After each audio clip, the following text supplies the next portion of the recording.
Die boek Job, hierdie man se lewe is daarom 'n man wat net die Here wou gedien het.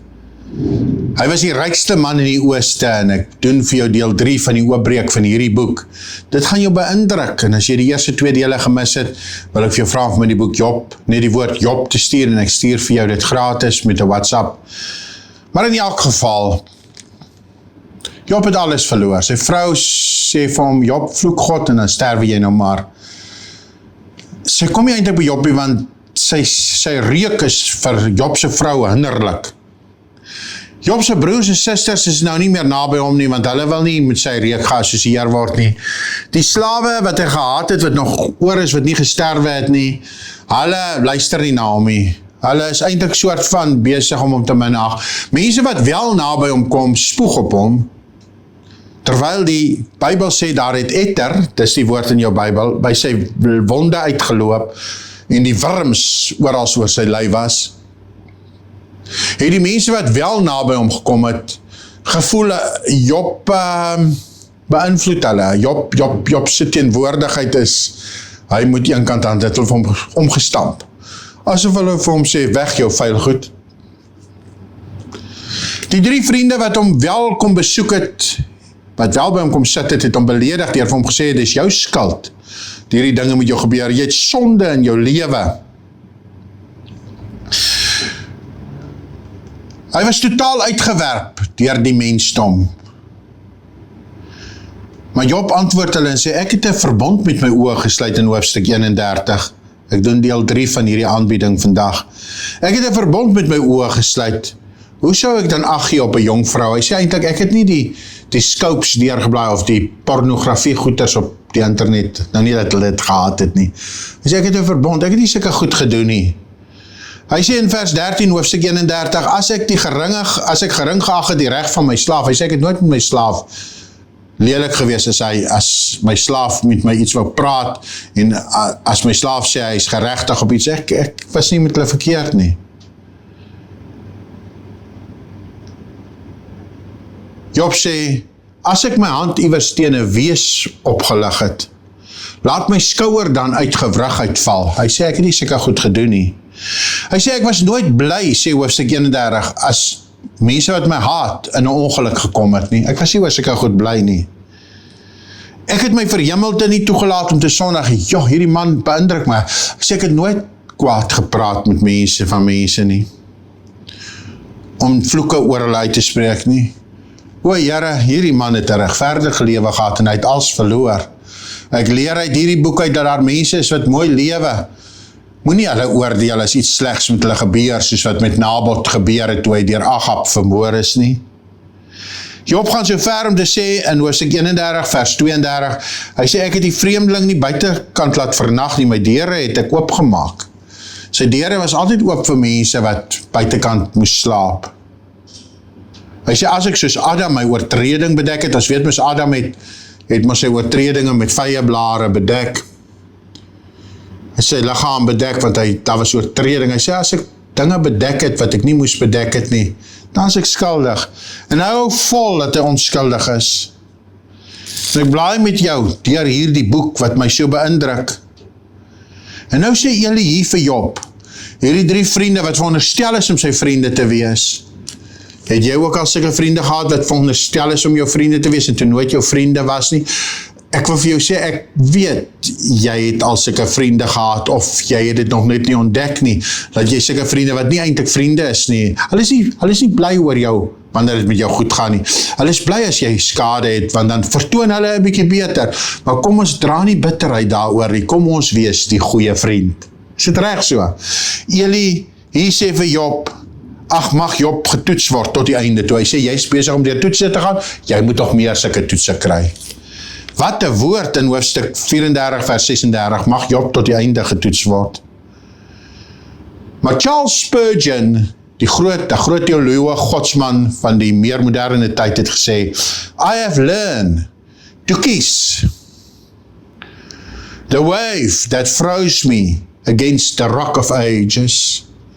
En wanneer die storm op sy hewigste, sê Charles Spurgeon, I've learned to kiss the wave that throws me against the rock of ages. En julle hier kom met regtig waar onnodig gesê goed teen Job. Het jy ook al vriende gehad toe jy in die moeilikheid was of probleme gehad het, wat hulle vir jou baie swak raad gee? Hulle beledig jou eintlik. Hier sê vir Job, hy moet maar eerder dankbaar wees. Hoe kan jy dan dankbaar wees? Hy sê, Job, wees maar dankbaar. Hy sê, niemand moet sê, waar is God, my maker, wat lofsange gee in die nag? Hy sê, wees jy eerder dankbaar as wat jy nou bid.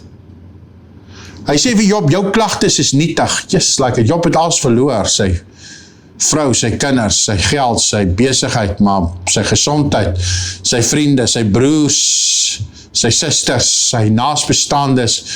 Hy sit op die ashoop, sy ingewande voel soos 'n kookpot van die pyn en inflammasie, sy oë dof geraak, kan nie meer lekker sien nie, want hy het so baie gehuil. En nou sê hulle vir hom, jy kla oor nietige dinge. Ja, Job het daar interessante vriende gehad.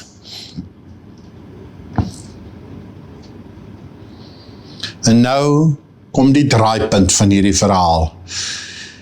Die klimaks van hierdie verhaal breek nou aan in hoofstuk 38. Dis nou genoeg.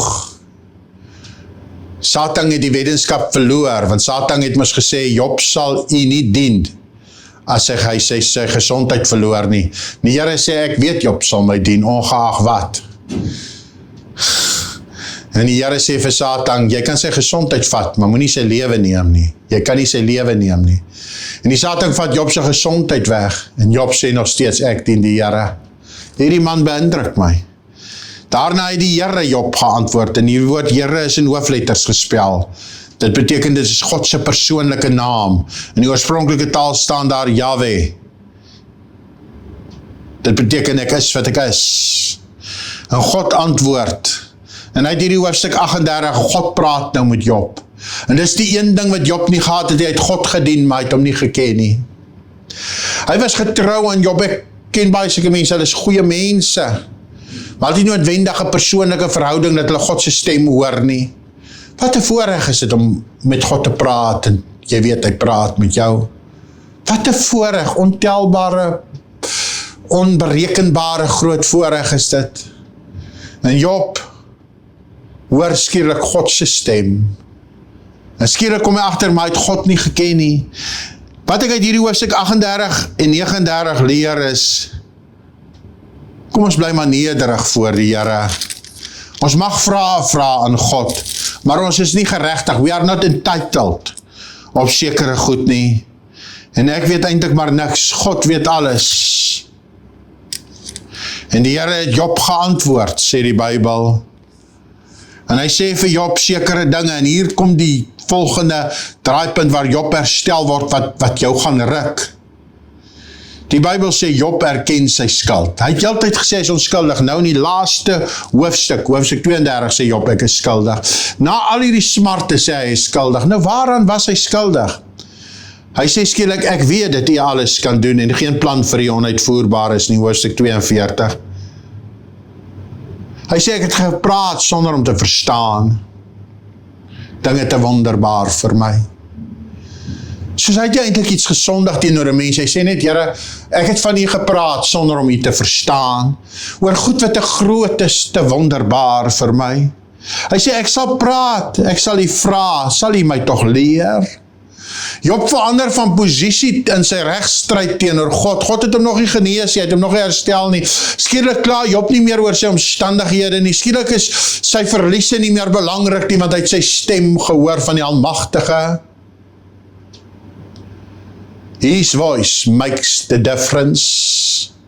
Skielik is Job tevrede, hy sê ek het gepraat sonder om te verstaan, ek het U nooit geken nie, Here, dit is eintlik sy skuld wat hy bely. Wat 'n man is hierdie. Hy sê volgens hoor sê het ek van U gehoor, nou het my oog U gesien, ek herroep, ek het berou, Here, ek het U nooit geken nie. Dit moet ons grootste quest, our zeal, ons grootste soeke, our greatest quest. Ons hele wese moet daarna uitroep, Here, nader my God, nader by U. Ons hele soeke moet nie wees fame, belangrikheid, geld, aansien, 'n tap op die skouer, 'n foto iewers ter 'n belangrike Instagram blad nie, nee, ons grootste soeke, wie moet wees, my God, ek wil u beter leer ken. Job bely dit, hy sê ek het u nie geken nie. Skielik verander Job se storie. Job praat nie meer oor sy vriende wat hy verloor het nie. Hy praat nie meer oor die mistroostige vriende wat hom met nietiger, mistroostige hulp gegee het, raad probeer gee het, wat hom eintlik beledig het nie. En nadat die Here Job toegespreek het met hierdie woorde, sê die Here vir die 3 vriende van Job, julle het nie reg van my gepraat soos Job nie. Neem nou vir jou 7 bulle, sê hy vir die 3 vriende, en 7 ramme, en gaan na my knegt Job, bring 'n brandoffer, en dat Job vir julle sal bid, want na hom alleen sal ek luister, sodat ek julle nie kwaad aan doen nie, sê die Here. Die Here is eintlik kwaad vir die mense, wat vir Job nie regtig getroos het nie, hy is eintlik kwaad vir hulle. Moet ons nie ons vriende troos wat in nood is nie. Toe het hierdie 3 vriende so gemaak, hulle het gedoen soos die Here gesê het, en die Here het na Job se gebed geluister, hy bid vir sy vriende. Kom ons bid vir ons vriende. Ag, skielik voel ek so aangedaan, aangeraak om vir hulle te bid, wat nie aan my goed gedoen het nie. Skielik besef ek, ons moet bid vir mekaar, seën en moenie vervloek nie. Dis wat ek uit hierdie gedeelte leer, en hoofsaaklik uit die boek leer, dat ons met 'n verhouding na soek met God, en dat ons mense moet troos. En die Here het die lot, die omstandighede van Job verander, toe hy vir sy vriende gebid het, en die Here het Job se besittings vermeerder tot dubbel soveel. Dis nie altyd maklik om vir iemand te bid wat jou beledig het nie. Miskien het jy gesê, die wiel gaan draai, laat die wiel draai. Nee, moet nie so sê nie, die Bybel sê seën en moet nie vervloek nie. En die Here het die omstandighede van Lot verander toe hy vir sy vriende gebid het. Hy het nie gesond geword voordat hy vir sy vriende gebid het nie. Die Here het nie sy familie teruggebring voordat hy vir sy vriende gebid het nie. Hy het eers vir sy, wil ek sê, sy valse vriende gebid. En skielik weet ek moet ook vir mense bid. Is daar iemand waarvoor jy moet bid? En die Here het die omstandighede, sê Hoofstuk 42 vers 10 van Lot verander toe hy vir sy vriende gebid het. En die Here het Job se besittings vermeerder tot dubbel soveel as voorheen. Hy was eers die rykste man in die ooste, maar nou is hy dubbel so ryk soos die tweede rykste mens in die ooste. Ek het nou die dag gelees dat die rykste man, wat jy van weet op aarde, of van die weste dan nou, is nou dubbel so ryk soos die tweede rykste mens op aarde. Job was die rykste in die ooste, en nou is hy dubbel so ryk, soos hy is nou 2 keer so ryk soos die tweede rykste mens. Ook het die Here al Job se broers, sê vers 11, en al sy suster en al sy bekendes wat vroeër na hom laat kom. Of al sy broers kom toe terug. Soos hy het baie broers en susters gehad, skielik besoek hulle hom weer. Al sy bekendes, skielik is Job weer in die kringe, nie dat dit nou meer vir hom sekerlik, of dalk was dit ook nie vir hom belangrik nie, maar skielik kom al sy broers, al sy vriende, al sy bekendes, sy susters, saam kom brood eet, skielik is daar 'n partytjie en hulle kom weer saam fees vier, so asof jy eintlik daardie mense jammer kry. Maar Job het nie sy gesindheid verander nie, sy deure was nog steeds vir hulle oop. O Here, help om my, help ons om 'n goeie vriend te wees. En hulle het met Job medelee gehad, skielik het hulle hom begin troos oor al die onheil wat die Here oor hom gebring het, en hulle het elkeen vir hom 'n geldstuk gegee, en elkeen 'n goue ring. Ek sien dat Job moes 'n baie bekende mens gewees het, want elkeen bring net geld en goud vir hom.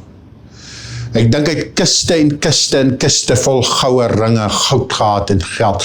Dit sou nie foolish gold gewees het nie.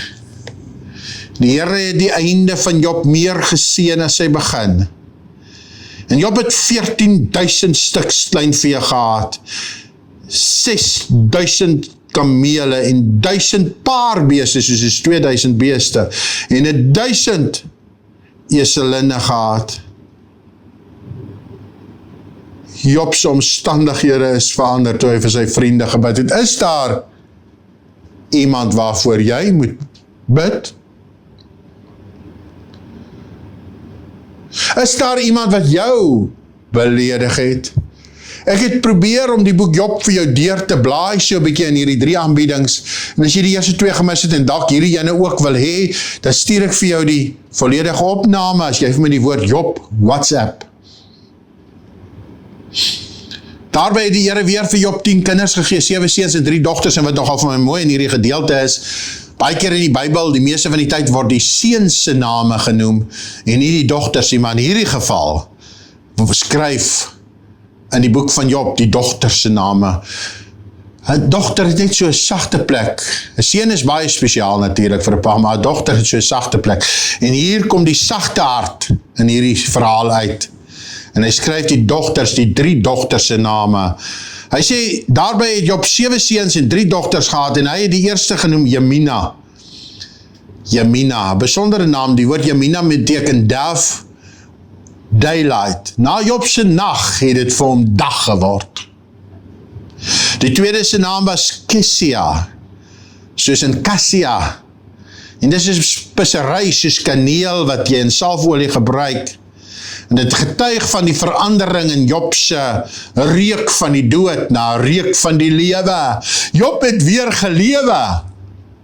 Wil jy ook weer lewe? Kom ons vergewe maar ons vriende. Kom ons gaan aan. Ons dra daardie pyn en sê, Here, ons gee dit nou vir U. Ons oordink daardie pyn en sê, Here, ons wil daardie pyn vir U gee. Seën ons vriende, amper sê ek valse vriende. En dan die derde dogter se naam was Kernhappig, wat 'n naam. Dit beteken 'n horing met eyeliner in. Soos 'n houer, soos 'n dier se horing, wat volgemaak is met eyeliner. Dit vertel van 'n duidelike en finale skoonheid in Job se lewe. Die finale finishing touch op Job se herstel. Dit is nie toevallig dat name in die Bybel geskryf word nie. 'n totale herstel in hierdie godsman se lewe, wat God gedien het, maar nog nie geken het nie. En Job het daarna nog 140 jaar gelewe. En hy het sy kinders, sy kindskinders gesien, 4 geslagte. Soos dit was hy, sy kinders, sy kleinkinders en sy agterkleinkinders, 4 geslagte het hy gesien. En hy het gesterwe, oud en afgelewe. Daar mag storms wees, but you will survive them, because you will keep on keeping on. Jy sal aanhou om aan te hou. As dit in jou hart is, of laat ek dit liewer so sê, om ons bediening te ondersteun, hierdie bediening, wil jy vir my die woord ondersteun stuur asseblief, dan stuur ek vir jou ons bankbesonderhede. Wil jy by ons Bybel Universiteit inskrywe, dan stuur ek jy vir my die woord universiteit en ek stuur vir jou die besonderhede. Jy is kosbaar vir Jesus, en wil jy hierdie lesing oor Job gratis en verniet hê, dan stuur jy vir my die woord Job per WhatsApp en ek stuur dit vir jou terug. Moenie vir my 'n voice clip stuur nie asseblief. Hou kom baie in, ons kan net nie na almal luister, maar as jy net vir my die woord Job kan stuur, dan sal dit nogal grand wees. En dan stuur ek vir jou dit terug met soveel liefde, gratis en verniet. En onthou, jy's kosbaar vir Jesus. I love you. Tot volgende keer hoor. Bye.